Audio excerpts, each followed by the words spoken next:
Most important Lucent objective प्रश्नों के संग्रह में आपका स्वागत है। चाहे आप एसएससी की तैयारी कर रहे हो या रेलवे, सभी के लिए ये प्रश्न काफ़ी इंपॉर्टेंट साबित होने वाला है। तो देखिए, आज का पहला प्रश्न है कि पृथ्वी की सतह के नीचे पिघली हुई चट्टानों को क्या कहा जाता है। और यह प्रश्न इसलिए लिया गया है क्योंकि इसमें स्टूडेंट बहुत ज़्यादा गलती करते हैं। पहले इसका एक बार कॉन्सेप्ट आप समझ लीजिए। मान लीजिए ये ज्वालामुखी उद्गार है और यहाँ से लावा निकलता है। आपने देखा भी होगा कि ज्वालामुखी जब फटता है तो इसके अंदर का जो भाग है इसको कहा जाता है मैग्मा। और यही पूछा गया है कि पिघली हुई चट्टानों को पृथ्वी की सतह के नीचे क्या कहा जाता है, तो मैग्मा कहा जाता है। लेकिन स्टूडेंट क्या होता है कि लावा उनको पता रहता है कि लावा जानते हैं तो लावा आंसर करते हैं, लेकिन ये सही आंसर नहीं होगा। लावा बोला जाता है जब वो ज्वालामुखी फूटने के बाद निकलता है इस भाग को, और जबकि ये पृथ्वी के अंदर आता है तो ये मैग्मा कहलाता है। सोच समझ के अगले बार से आंसर दीजिएगा। ठीक है, अब बढ़ते हैं नेक्स्ट प्रश्न की तरफ। निम्नलिखित में से कौन सा क्षेत्र कोयला भंडार में सबसे अधिक समृद्ध है। तो आपने सुना भी होगा कोयला भंडार के लिए दामोदर घाटी जो है ये झारखंड और बंगाल के एरिया में आता है। दामोदर घाटी का एरिया जैसे कि धनबाद, झरिया, आपका रानीगंज, आसनसोल, ये एरिया जो है दामोदर घाटी वैली के अंदर आता है। दुर्गापुर, जितने भी बड़े प्लांट हैं आपने सुना होगा वो इसी क्षेत्र में आते हैं। अब भारत की कोल राजधानी किसको बोला जाता है, धनबाद को बोला जाता है, ये भी याद रखिएगा। अगले प्रश्न की तरफ बढ़ते हैं। भारत के आकस्मिक निधि के संरक्षक कौन है। बहुत स्टूडेंट यहाँ पे गलती करते हैं। कारण क्या है कि आकस्मिक निधि यानी फंड के बारे में सुन के लगता है कि वित्त मंत्री इसका आंसर होगा, लेकिन ये सच नहीं है। आपको देखना है यहाँ आकस्मिक है, और इमरजेंसी से संबंधित जब कोई भी बात आती है तो आंसर हो जाता है राष्ट्रपति। तो आकस्मिक निधि के संरक्षक कौन है, राष्ट्रपति हैं। राष्ट्रीय आपदा प्रबंधन प्राधिकरण के अध्यक्ष कौन है। तो इसका जवाब हो जाएगा कि भारत के प्रधानमंत्री राष्ट्रीय आपदा प्रबंधन प्राधिकरण के अध्यक्ष हैं। प्रधानमंत्री राष्ट्र कोष के आपदा प्रबंधन कोष के बारे में आपने सुना होगा, तो ये उसी से भी संबंधित है। इस तरह से भी आप इसको याद करके रख सकते हैं। बढ़ते हैं अगले प्रश्न की तरफ, देखते हैं अगला प्रश्न क्या पूछ रहा है। रिकेट्स विटामिन डी की कमी से होने वाली बीमारी है जिसमें प्रभावित हिस्सा होता है। तो रिकेट्स में क्या प्रभावित होता है, याद रखिएगा कि रिकेट्स में आपका हड्डियां प्रभावित होती हैं। पैर में, पैर की हड्डियों में खासकर विकार आता है, पैर की हड्डियां थोड़ी टेढ़ी हो जाती है। विटामिन डी की कमी से बच्चों में होने वाली ये बीमारी है। अगले प्रश्न की तरफ बढ़ते हैं। किस दवा का इस्तेमाल एंटी इन्फ्लेमेटरी के रूप में किया जाता है। इसका मतलब क्या है, एंटी इन्फ्लेशन होता है उसके लिए किया जाता है। फूलने पे कहीं देखेंगे सूजन हो जाता है तो त्वचा फूल जाती है, तो इसके लिए जो है ये इस्तेमाल किया जाता है। कौन सा किया जाता है, प्रोडेनिसोन। प्रोडेनिसोन एंटी इन्फ्लेमेटरी ड्रग है और इसी का इस्तेमाल किया जाता है फूलने के लिए। और अगर कभी दर्द हो तो उसके लिए भी इसका इस्तेमाल होता है। किस पदार्थ को मिलाने पर ग्लास को नीला रंग मिलता है। किसको मिलाने में मिलता है, तो कोबाल्ट ऑक्साइड। नीला रंग, कोबाल्ट ऑक्साइड, नीला रंग, याद रखिएगा। अगला प्रश्न देखते हैं। बीसीजी में सी किस शब्द के लिए प्रयुक्त होता है। तो सी जो है उसका पूरा समझिए, B C G, bacillus Calmette Guerin. Bacillus Calmette Guerin. Spelling याद रखना उतना इंपॉर्टेंट नहीं, बस आप याद रखिएगा क्योंकि पूरा फुल फॉर्म भी पूछा जाता है। और ये बीसीजी का टीका किसका है, टीबी का यानी ट्यूबरकुलोसिस का टीका है, उसको पहले ही दे दिया जाता है। तो बेसिलस कलमेट गुरिन, तो सी का क्या होगा, बेसिलस कलमेट गुरिन। ठीक है, कलमेट हो गया आपका सही जवाब, और ये टीबी का टीका है। अगले प्रश्न की तरफ बढ़ते हैं। किस गवर्नर जनरल ने सती प्रणाली को समाप्त कर दिया। किसने किया, लॉर्ड विलियम बेंटिक ने सती प्रणाली को समाप्त कर दिया। और इसमें उनकी मदद किसने की, राजा राम मोहन ने। राजा राम मोहन राय जो थे सती प्रथा के विरोध में खड़े हुए थे, और इन्होंने 1928 में ब्रह्म समाज की स्थापना की थी। राजा राम मोहन राय ने सती प्रथा को ख़त्म करने में इनका बहुत ज़्यादा हाथ था। और ये जो सती प्रथा बंद करने का जो विधेयक था ये 1929 में पारित किया गया था, इसको भी याद रखिएगा। अगला प्रश्न देख लेते हैं। अगला प्रश्न क्या बोल रहा है। मराठों द्वारा एकत्रित किए जाने वाले कर को क्या कहा जाता था। ये तो हो चुका है, इसका नेक्स्ट प्रश्न देख लेते हैं।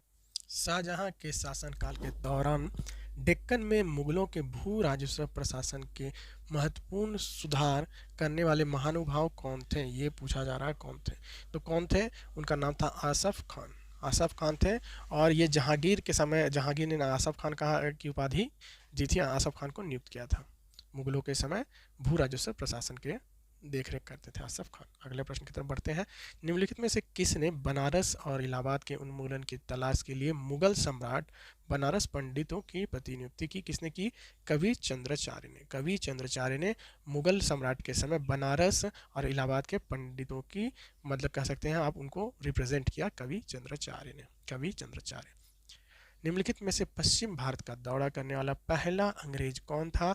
याद रखिएगा, गोवा का दौरा किया था पश्चिम भारत में, और ये कौन था? तो ये था थॉमस स्टीफेंस ने गोवा का दौरा किया था। और ये जो था, ये जो आप बोल सकते हैं कि पादरी था, चर्च का पादरी था, और ये अंग्रेज था जिसने पश्चिमी भारत का दौरा किया था, थॉमस स्टीफेंस ने। 1619 की घटना है। अगला प्रश्न देख लेते हैं। निम्नलिखित में से कौन औरंगजेब के शासनकाल का आधिकारिक इतिहासकार था? कौन था? मोहम्मद काजिम। किसके समय का? औरंगजेब के शासनकाल का आधिकारिक इतिहासकार मोहम्मद काजिम। मोहम्मद काजिम, याद रखिएगा, औरंगजेब के समय ये जो था इतिहासकार था। दिल्ले इलाही अकबर की मूर्खता का आंदोलन था, उसकी बुद्धि का नहीं। यह कथन किसने बोला था? दिल्ले इलाही का मतलब क्या है? दिल्ली ही अल्लाह है, यानी दिल्ली ही भगवान है, ये अकबर कहते थे, यानी मैं ही भगवान हूँ। तो सब वहाँ पे जाके उनकी पूजा करने के लिए मतलब बोलते थे कि मैं भगवान का ही रूप हूँ, भगवान का दूत हूँ।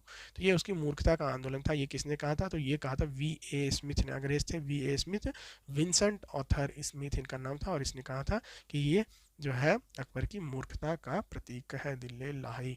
दिसंबर 1916 में लखनऊ संधि में निम्नलिखित में से किस नेता का प्रभुत्व था?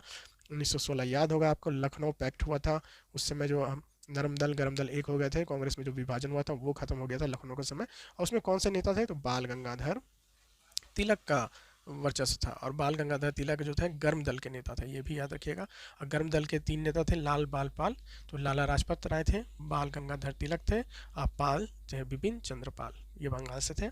तो 1916 लखनऊ अधिवेशन या लखनऊ पैक्ट बोल लीजिए। बाल गंगाधर तिलक गर्म दल, लाला लाजपत राय, बाल गंगाधर तिलक और बिपिन चंद्र पाल, ये तीनों आपका सही आंसर हो जाएगा। भारत में लुक ईस्ट पॉलिसी किस प्रधानमंत्री द्वारा शुरू की गई? लुक ईस्ट मतलब पूर्व की तरफ देखो, भारत का जो पूर्वी हिस्सा है उसके तरफ देखो। तो ये किसने शुरू किया? तो ये किया पीवी नरसिम्हा राव ने। लुक ईस्ट पॉलिसी लाया पीवी नरसिम्हा राव के द्वारा लाया गया था। अभी के सापेक्ष में इंपॉर्टेंट प्रश्न हो जाता है।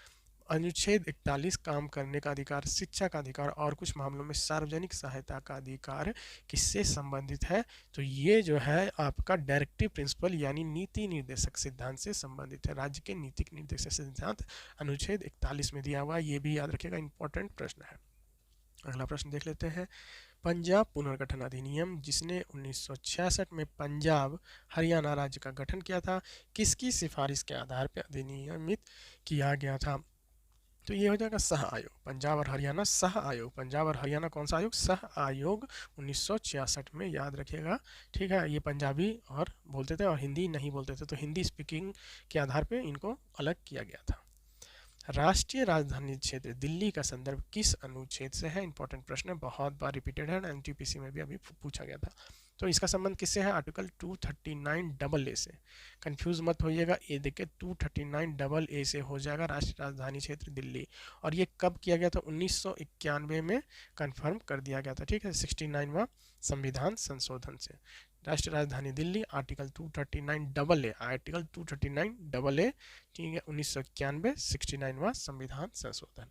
अब बढ़ते हैं दूसरे प्रश्न की तरफ। अगला प्रश्न देखिए, इकोनॉमी का प्रश्न है, थोड़ा समझने वाला प्रश्न है, इसलिए ध्यान से समझिएगा।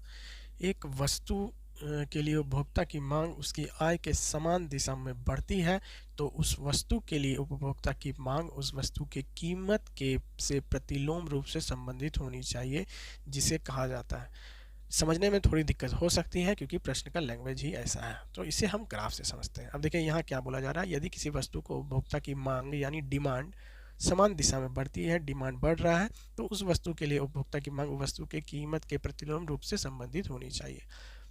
देखिए अब इसको समझिए कि किसी वस्तु का बोल रहा है डिमांड बढ़ रहा है, तो उसका इनकम बढ़ रहा है तो डिमांड बढ़ रहा है। मतलब अगर आपके पास ज़्यादा पैसे रहेंगे तो आप वस्तु भी ज़्यादा खरीदिएगा, तो इनकम बढ़ रहा है तो डिमांड बढ़ रहा है। और दूसरी जो लाइन है उसमें बोला जा रहा है कि उसको भी आप ग्राफ से समझिएगा, तो इसका अपोजिट भी सही है। क्या? किसका अपोजिट? इसका अपोजिट क्या है कि अगर डिमांड बढ़ रहा है तो प्राइस बढ़ रहा है, यानी इनकम बढ़ रहा है तो डिमांड बढ़ रहा है। तो अगर दाम बढ़े, इसका मतलब या वस्तु का कीमत अगर बढ़े, मतलब प्राइस बढ़े, तो उसका डिमांड जो है वो घटना चाहिए। मतलब प्राइस बढ़ेगा, इधर बढ़ रहा है तो डिमांड घटेगा, यानी इसका प्रतिलोम यानी उल्टा भी सही होना चाहिए। और ये कौन सा नियम है? ये है मांग का नियम। उम्मीद करता हूँ आपको समझ में आया होगा। डिमांड बढ़ रहा है, इनकम बढ़ रहा है तो डिमांड भी बढ़ेगा, सीधा बात। आपके पास पैसे हैं तो आप ज़्यादा खरीद पाइएगा। लेकिन अगर प्राइस बढ़ने लगा, ज़्यादा दाम हो गया, तो आप क्या कीजिएगा? किसी चीज़ का ज़्यादा दाम हो गया तो आप किसी महीने 4 लेते थे, उसका दाम बढ़ गया तो इस महीने आपने 3 लिया, तो डिमांड घट रहा है। इसे कहते हैं मांग का नियम, लॉ ऑफ डिमांड। दोनों में ही डिमांड कॉमन है ना? तो ये डिमांड का नियम हो गया। उम्मीद है आपको समझ में आया होगा। समझ में आया तो ज़रूर से लाइक कीजिएगा और शेयर भी कर दीजिएगा, शेयर भी कर दीजिएगा, ताकि ज़्यादा से ज़्यादा तक लोगों तक पहुंचा जा सके। अगला प्रश्न देख लेते हैं। संतुलित मूल्य पर, इकोनॉमिक का प्रश्न है कि संतुलित मूल्य पर, और ये आसान प्रश्न है। मांग की गई मात्रा आपूर्ति की गई मात्रा के बराबर होती है। सिंपल है, संतुलित है तो क्या होगा? मांग जो है आपूर्ति के बराबर हो जाएगी, इसलिए मूल्य संतुलित है, यानी demand is equal to supply हो गया। ठीक है, तो ये संतुलित ही हो गया।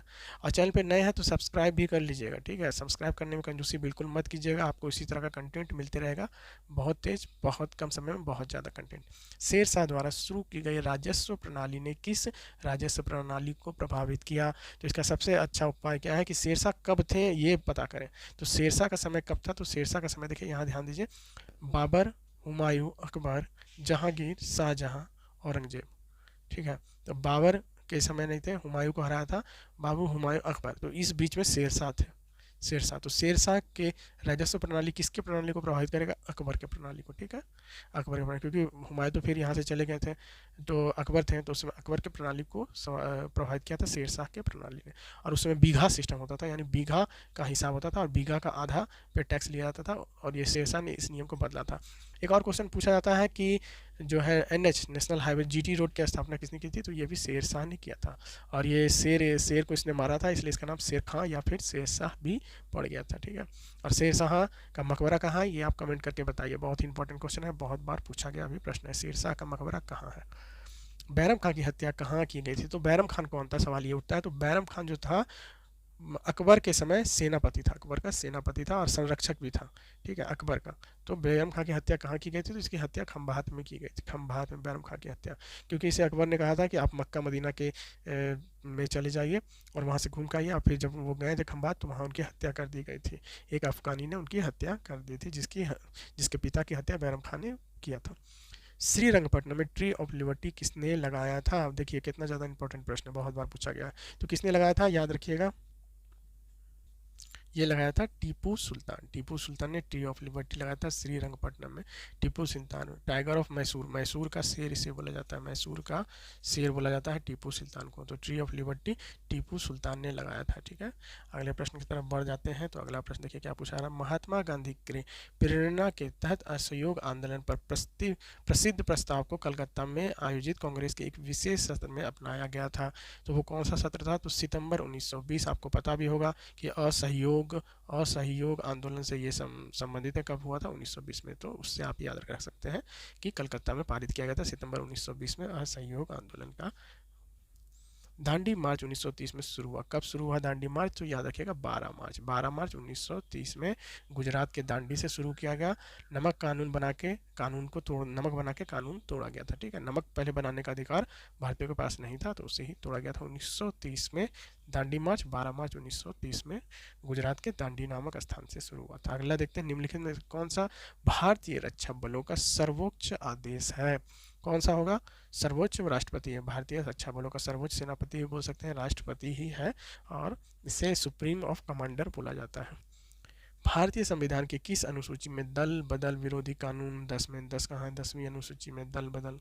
तो याद रखिएगा 10वीं अनुसूची में है, और जो है ये 52वां संशोधन से लिया गया है, 52वां संविधान संशोधन 1985। ये भी याद रखिएगा, 10वीं अनुसूची दल बदल, 52वां संविधान संशोधन 1985 से लिया गया है दल बदल। न्यायपालिका का कार्य क्या है? न्यायपालिका का कार्य है कानून को लागू करना। बिल्कुल सही बात है। कानून का विवेचन करना, ये भी बिल्कुल सही बात है। तो सही आंसर हो जाएगा ऑप्शन ए और बी दोनों। कानून को लागू भी करेगा और कानून का देख रेख भी करेगा कि कानून सही से चल रहा है कि नहीं, और कानून का कोई उल्लंघन करता है तो उसे सजा भी तो न्यायपालिका देती है ना, तो इसलिए दोनों ही सही जवाब हो जाएगा। तो ये था आज का आखिरी प्रश्न। वीडियो कैसा लगे हमें कमेंट करके ज़रूर बताएं, अपने सुझाव भी हमें ज़रूर दें। पसंद आया वीडियो तो वीडियो को ज़रूर शेयर करें, और चैनल में नए हैं तो चैनल को सब्सक्राइब करके अपने भाई के चैनल को सपोर्ट ज़रूर कीजिएगा। तो आज का वीडियो यहीं तक, कल आपसे फिर मिलते हैं नए वीडियो के साथ, नए इंपॉर्टेंट क्वेश्चन के साथ। तब तक